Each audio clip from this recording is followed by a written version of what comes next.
வணக்கங்க. இன்றைக்கி மோர் குழம்பு தான் வைக்க போகிறேன். அதுக்கு 1/2 லிட்டர் கெட்டி தயிர் எடுத்திருக்கேன். கொஞ்சம் மஞ்சத்தூள் அதில் போட்டு குழம்புக்கு தேவையான உப்பும் போட்டு எக் பீட்டரெல்லாம் கட்டி இல்லாமல் நல்லா அடித்து எடுத்து வச்சுருக்கேன்.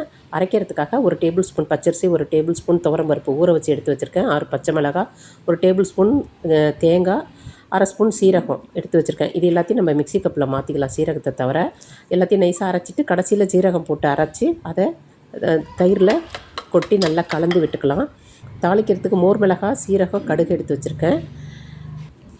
ஒரு வாணலியில் குழம்புல போடுற காய் வெண்டைக்காய் போட போகிறேன். வெண்டைக்காய் அலசி கட் பண்ணி எடுத்து வச்சுருக்கேன். அதை வாணலியில் எண்ணெய் ஊற்றி நல்லா ஃப்ரை பண்ணிக்கிறேன். இது நல்லா வேகணுங்க. அது நல்லா வேகிறதுக்காக கொஞ்சம் உப்பு போட்டு எண்ணெய் ஊற்றி நல்லா வதக்கி எடுத்துருக்கேன். உப்பு கூட சீக்கிரமாக வெந்துடும். வெந்தோடனே அதை மோரில் எடுத்து கொட்டியாச்சு. கொட்டினதுக்கப்புறம் கலக்கி விட்டு ரெடியாக வச்சுக்கலாம். ஒரு தாளிக்கிற கரண்டியில் எண்ணெய் ஊற்றி மோர் மிளகாவை நல்லா வறுத்து மோரில் கொட்டிக்கலாம். அடுத்தது இன்னும் கொஞ்சம் எண்ணெய் சேர்த்து சீரகமும் கடுகும் சேர்த்து தாளித்து அதையும் மோரில் கொட்டிக்கலாம். நல்லா கலந்து விட்டுடலாம்.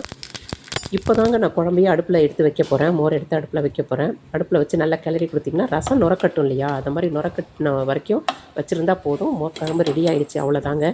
ரொம்ப சிம்பிளாக முடிஞ்சிடும் மோர் குழம்பு. இதுக்கு சைட் டிஷ் தொட்டுக்கிறதுக்காக உருளைக்கிழங்கு ஃப்ரை தான் பண்ணினேன்.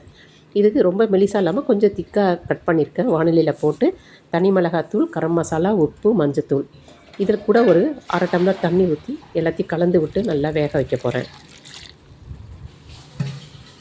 ரொம்ப சிம்பிளான சாப்பாடு தாங்க இன்றைக்கி எங்கள் வீட்டில். மோர் குழம்பு உருளைக்கிழங்கு ஃப்ரையும் தான். பாருங்கள், எல்லாமே கலந்து விட்டு தண்ணி ஊற்றி நல்லா கொதிக்க விட்டுருக்கேன். நல்லா கொதித்து தண்ணி வற்றினதுக்கப்புறமா இப்போ தான் நான் எண்ணெயே ஊற்ற போகிறேன். எந்த தாளிப்புமே நான் கொடுக்கல. எண்ணெய் கொஞ்சமாக ஊற்றுனீங்கன்னா, இப்போ ஊற்றுனீங்கன்னா எண்ணெய் குறைச்சலாம் ஊற்றினா போதும்.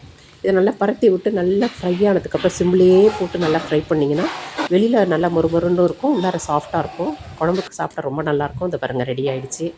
மோர் குழம்பும் உருளைக்கிழங்கு ஃப்ரையும் ரெடி ஆகிடுச்சு.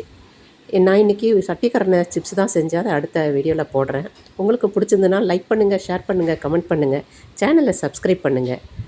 நன்றி. வாழ்க வளமுடன்.